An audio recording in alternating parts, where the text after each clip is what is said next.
तनी सटल जरूरी बजी जल्दी छुई बदन अंगूरी बजी काहे कह तनी सटल जरूरी बजी जल्दी छुई बदन अंगूरी बजी हम जानिल रहुआ परी के जाई तोरा ओढ़नी पनामा पली के जाई कानी अंगूरी से भंगूरी के ची के जाई कि कानी अंगूरी से भंगूरी के ची के जाई।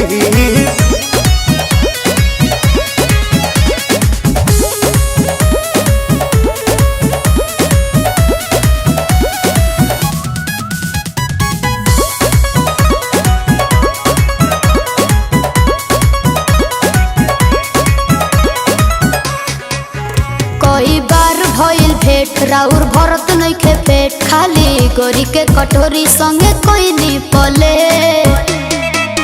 आज लागता रुलाल महरी चाहिए गोरी सच ऑयल चाहता नी तेल में फराई ये गोरी हमरा जरला पानी मक छिरी के जाई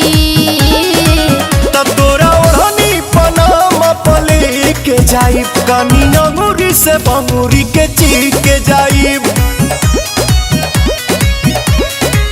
कि कानी अंगूरी से भंगूरी के ची के जाई।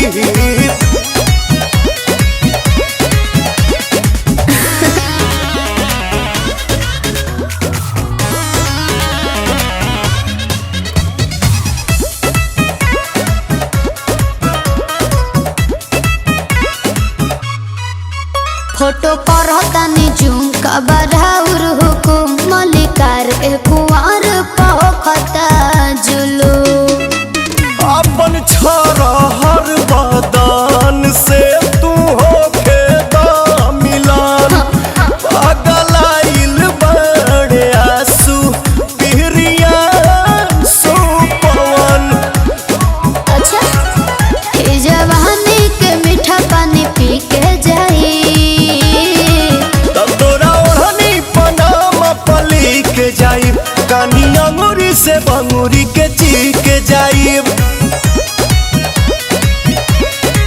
कि कानी अंगूरी से भंगूरी के ची के जाई।